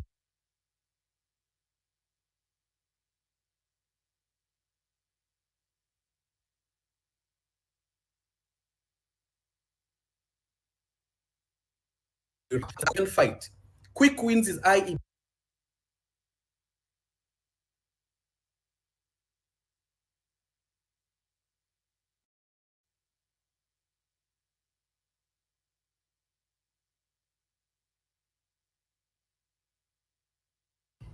Is he dropping, or am I not hearing him? He's dropping. He's gone off. Okay, the next speaker can go on. Maybe G. Hello, can I be heard? Yeah, I can hear you. All right. First of all, is to condole with the families that lost their loved ones, and to every comrade that was fallen. Such a tragic thing, and should have been avoided at all costs. And I think one of the biggest things that has failed most of the African states, and especially here in Kenya and in Africa, is leaders were too stubborn to listen to their people. And we end up losing lives because of ego, too much pride, too much arrogance. And I think one of the things that this movement has done, it's made sure that leadership accounts to the people. And one of my biggest mantra has been that power belongs to the people, Article 1. So Article 1 of the Constitution gives power to the people. And what we've done is moved back the power to the people so that they can know that they are the source of power. And we need to move it into every language, if possible, even Mijikenda, Pokomo, Giriama. We make sure that it can be interpreted in every language. And if possible, we distribute constitutions, hard copies of the constitutions, so that we empower people. That's their weapon. And we make sure that people know the essence of voting and voting the right kind of leaders. Because this war, as one of the speakers has said, it's a marathon. Tunakimbia. And this kind of anger that people are feeling, and I can tell you, I was in the ground yesterday, nilitembea Githurai kidogo. I used to live in those places a while ago, huko Roysambu na Githurai. And I can tell you the kind of anger that is with people is so much. Especially, I remember in 2022, me and a few people who were supporting, by then I was supporting His Excellency Raila Amolo Odinga. And I remember my friends, because I was that time living in Roysambu, were making fun of me, Kumuita. You know, they had that perception about Raila. And yesterday when I visited, because it's a long time since I visited, guys were crying. Guys were telling me, had you seen far? Had you seen? And I told them, let us move away from that, what happened. Let us get solutions now. And I know mulikosea, na tuliwaambia, lakini what can we do next? And this is the conversation that we are having. One of the things that I need probably maybe to emphasize on is for the momentum to keep on growing. And as many speakers have said, IEBC, that's the point number one, IEBC. We need to make a lot of noise about IEBC, because without that one, we are nothing. And one of the ways to get through to IEBC, we can probably merge it with the guys in employment are really complaining a lot about the housing. And unfortunately, some of them or most of them never took the risk of coming to the streets like us, who are a bit fortunate maybe to be employed, and we took risks and went for maandamano. And guys are afraid of, if you're afraid to fight for your rights, then who do you expect to come and fight for you? We need to make sure that everyone, even those guys who are employed, when you're they are taking risks with their jobs, we are coming and fighting this war for even young people who are jobless. Many of them, they have nothing to hope for. They have nothing positive about Kenya. And we need to inspire that hope. And the Gen Zs have done a very good thing. Me, I'm a millennial. And I feel that energy they've started, we need to, for the guys in my category, the millennials, who are probably having families, having jobs, having loans, and feeling like life has pressured to the wall, we need to break from that cycle and come and help our Gen Zs so that we can really get to the canon that we want. And if we can be able to push for that housing as well to be scrapped, that would be a very, very big win. Because if you put pressure, then these guys who are employed as well will come through, and our parents who are probably aging towards retirement, they can come in, because we are being promised houses. Some of us are struggling with mortgages. Then tunaambia tutapatiwa nyumba. Which nyumba? Iko wapi? Ni ya binguni ama ni ya wapi? Zenye mnapatia watu hizi.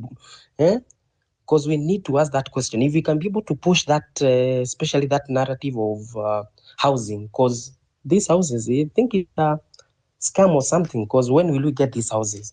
We are paying every month. So if we can be able to match that, and also we need to also incorporate the labor movement as well.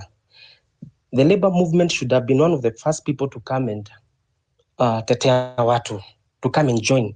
But probably Atwoli is blinded and he doesn't work for his people. So we need to ignite the same fire to the labor movement so that it can have the same ignition like when Kina Tomboya were there, so that it can have that flame.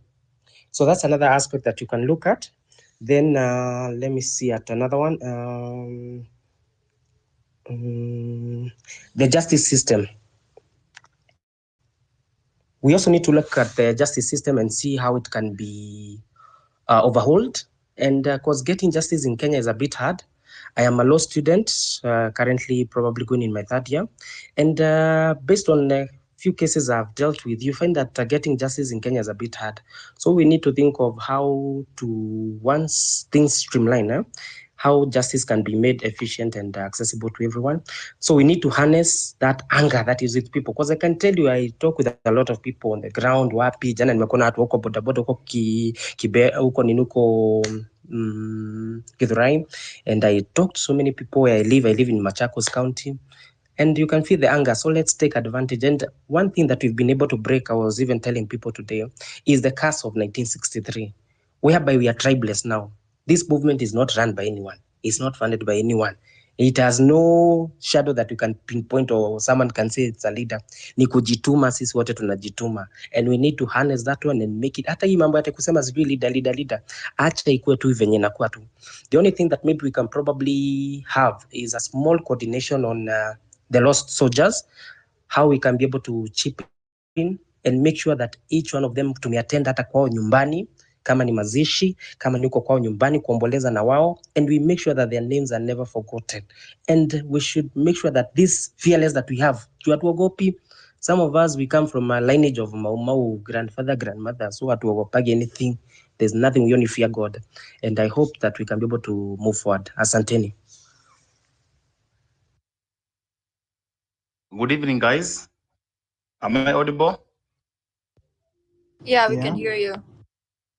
Thank you for the opportunity to speak. Thank you, Mr. Kimuzi and Ali, for hosting the conversation. Let me tell you guys, this is the best moment for every young Kenyan. I am personally so proud to be a Kenyan because we have broken the barriers of tribalism. And if we continue this way, I'm very sure we're going to get somewhere. So I also would like to send my condolences to the families of the heroes that we just lost. Those guys, we need to do something like a vigil to also pay tribute somewhere to ensure that we immortalize them for what they did for us. I would like also to add that going forward, I think at least for now, let's not have a leader, because if we do, then we can be targets of the state. Because I know William Ruto and his people right now, what they want to do is to ensure that they scatter the movement, no matter what. It is their first priority, their first objective. So let us not have a leader for now. But as maybe elections, are near, then we should now organize ourselves as a movement and have one flag bearer, but not from the current crop, not from Azimio, not from the government, not from anyone who is elected right now. Let us keep this movement as a holy one. Let's not have anyone from there. We have people from Azimio who speak our language. We have so many of them like Babo Wino, we have Sifuna. We have everyone there who like what we're doing, but let us not invite them to come and maybe take leadership when you are ready for that. But for now, I like the movement. I like what we're doing. Let us not, forget the main cause of ridding this country of bad leadership. Let's ensure that we are one, we are united, and then we should have a structure and also a calendar of having these issues being tackled, including corruption, including the salaries of MPs and other state officers. It must come down. The issue of IEBC. So I think going forward, we should be having a conversation like Tuesdays and Thursdays. What should we tackle? Should it be on IEBC? Should it be on demanding the salaries reduction of MPs and other people? We should try to find a way of ensuring that this happens. So thank you so much. I don't want to say a lot because I know there are so many waiting on the queue. Thank you so much. I'm so proud to be a Kenyan. I'm a millennial, but I'm standing with the Gen Zs, and this is a war that we must win. Thank you.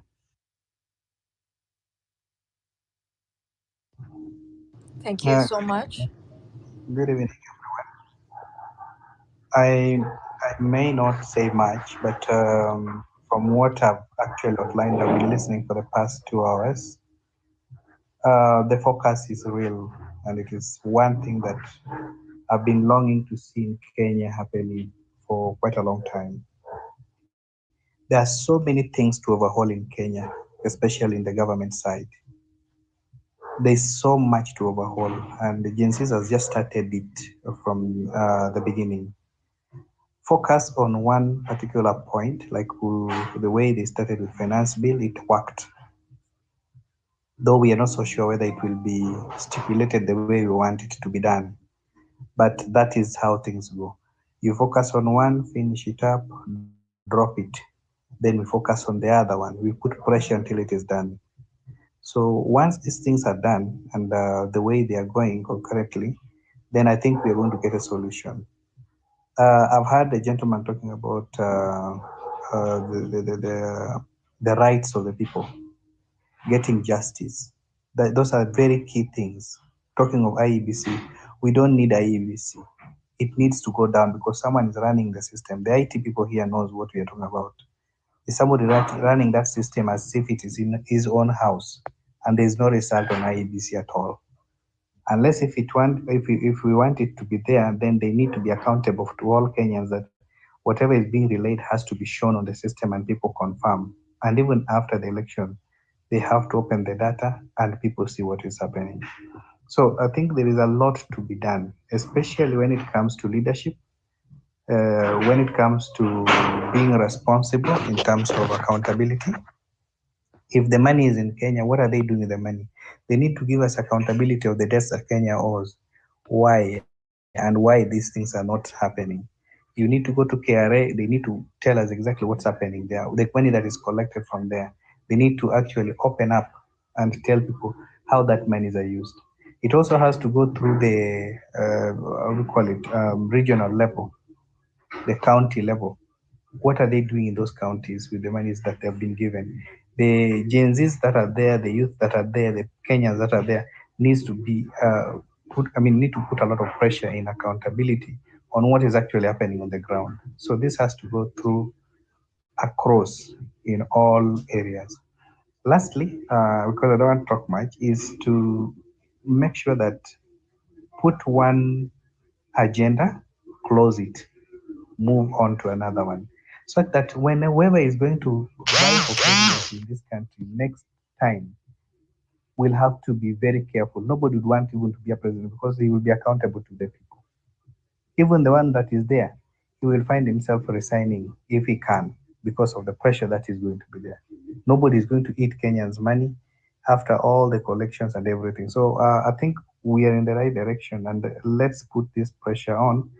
And just somebody has said also, leadership can be left as I said. Let's say we are Kenyans. We've talked as one voice as Kenyans. Thank you. Thank you so much, Collins. Let's have Wangari.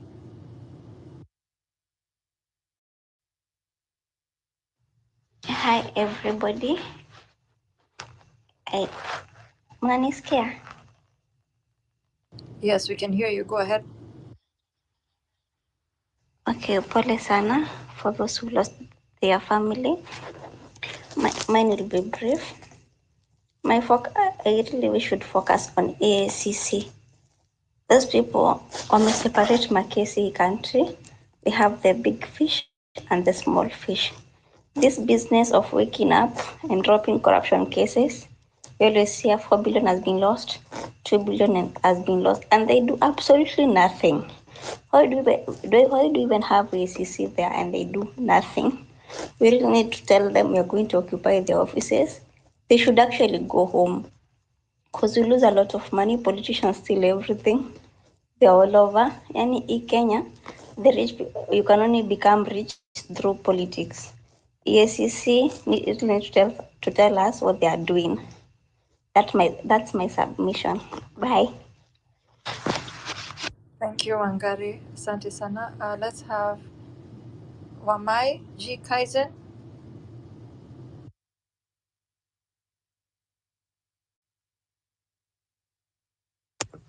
Sorry, I think I spoke. Sorry, okay. but I can probably emphasize. Just a second. Sorry, I can probably emphasize from a legal perspective. Probably if once IEBC is over, the reason why I'm emphasizing on IEBC is because we need to trigger the Article 104. In all the 204 MPs who voted for yes, regardless of where they are, kama ni hata where, kama ni huko Taita, where Mandera, huko kwetu, especially huko kwetu, he was the returning officer. We should have that honest energy to recall them. I know it's about 30,000 to file a petition. So we can probably, by the time we get to September, if we get our IEBC act right, we can do even an mchanga so that we have each of that list based on how they were being called, number 1, number 2, number 3, based on the alphabet. We make sure and follow through that all the 204 MPs are thrown out, because the legislative arm of the government is in bed with the executive, and it's supposed to be the one that is watching, taking care of this Wanjiku. As I said, Article 1 says, power belongs to the people of Kenya, and they may exercise it directly or indirectly through, and that is where comes the executive, legislative arm, and the judiciary. So the other power is donated. And I remember when I joined my first class in law school in 2022 in September, I think I had a lot of anger at that time. So I knew I have to take that anger towards something. And that's why I enrolled for law school at UON. And I remember my first class was on a Monday, and I met Professor Ben Sianya. And the first lesson was quite a very funny one, because he told us, forget everything that you learn in law school and when you go to KSL, but never forget that Article 1. So we were wondering, this Article 1, why is he emphasizing it? And he told us that power belongs to the people. And he told us that the other power is donated. Akasema, this donated power is power that you can go and get it back. So we always have to emphasize that to our people and everyone, that this other power that Justice Kome, the CJ, holds is donated power by the people to the judiciary to execute justice. Then legislative power, this other power to the legislative arm of government, it's a donated power. And that is why a majority of us were quite angry, because like where I come from, Madhira, my MP was supposed to be representing the opinion of people. And fortunately enough, I was in the ground, nilikuwa huko kwetu Nyeri, Madhira. And the people were angry, saying that what he's saying there does not represent them. So we need to bring that power back to the people. And this movement has done a great thing, because people are feeling that ni sisi. The way they were feeling even threatened, like now uko kwetu hata Kanyanga, that is a kind of, though not through threats, we need that power exercised legally, but hata kama ni kutumia the law of the jungle, which works. Unaona hata kama your parliament was invaded, it's a law of the jungle, but it's a workable way. This is a guerrilla warfare. Yeah? So any kind of tactic to win is okay. And for lawyers, we can try and make it legal as well. But we need to bring that power back to the people, so that the people feel that this is our power. And then another thing I had forgotten is about abductions, holding people incommunicado. That one is a breach of the Constitution, because you find that I was fortunate enough, or unfortunate enough, I found someone looking for a relative at the River Police Station. And they had gone to like 7 police stations, because I had them reporting. Please finalize, because you had spoken before, so we can give other people. That's okay. So we need to make sure that at least people respect the Constitution, and the most important one is to make sure that our people understand Article 1 in every of the 40-something languages that are in Kenya. Thank you. Thank you so much. If you had spoken before, please seat the mic so we can give more people an opportunity. Let's have Decode Africa. That's a Decode Africa. Are you there? Yes, I'm there, guys. Can you hear me? Yeah, we can hear you. Thank you guys for the opportunity to speak here, and condolences for the guys who passed yesterday. it's so sad that you are living in a country that people don't care. We can see even some of the leaders right now, the tweets that are coming out is like they don't care. You can see what Osoro is doing right now is that they don't care. But again, it's an exciting opportunity for us because we have never had this conversation among the Kenyan youth. We've never been united before. But right now, guys are speaking the same language, majority of us. But we need to remain focused because this is a real opportunity for us. You don't need to have any politician, and when I say any politicians, whether they voted yes or no, this is a movement that we don't want to allow. We are fighting for a new Kenya. I know this course is going to take a long time. It might take a long time, but once we know what we want and we know our enemy, the enemy right now is the government or anybody associated with the government. And to pledge with us, what we're doing right now is like any platform that these politicians are offered, like the churches, let's do our tactic and fight them down. We don't want to give them any space. We know right now the vulnerable space that they are going to utilize the traditional media, and they are targeting mostly our parents. Most of us are aware that after the demos, our parents called us and just threatened us or, told us the cliche thing that leaders are chosen by God. So we need to stand firm and also like in whatever capacity you are or whatever capacity you have right now, whether which profession you do, utilize whatever resource you have to inform the masses that we are no longer led by people who have good intention. In short, we are led by thugs, we are led by murderers, and there's no way we are going to negotiate with terrorists. That should be our mantra. We are not going to negotiate with them. We're going to fight to the end. The problem that we're having right now is a system. We don't have a police. We don't have the IBC right now. Every three arm of the government are already captured. So let us focus and have strategies that are going to ensure that all these systems are working. Let's paralyze the system. If you are saying it's Tuesday, let's all of us go on Tuesday. If it's closing Mombasa Road, we're closing Mombasa Road and nothing is going to happen so that our voices are going to be heard. I've already seen a poster that is circulating, which for me, I support it. Those are the demands that we want, and we are not settling for less. Guys, what we did the other day, last week, until this government came down, I know you're not sure if the bill is going to be passed, but at least we made them hear us. That means that they can hear us. So let's not back down. Let's continue the fight. I also see that there are even right now shops in our locality which have these pictures of this thief William Ruto. When you go to that shop, don't buy that shop. Tell them to pull down that thing because we don't recognize them at this point. So let's keep fighting. Let's keep using the hashtag Ruto must go. Let nobody detach us from that. And I'm very happy because people are very vigilant. When you see any bullshit right now, people are pointing out. So let's be vigilant. Let's be tribeless. Let's not have a leader right now. The only system that we are going to use is, if you can remember, for Africa before colonization came, let me say, for instance, in Kenya, we never had one leader. We only had kingdoms that existed. The Ameru had their kingdom, the Luya had their kingdom, the Akamba had their kingdom.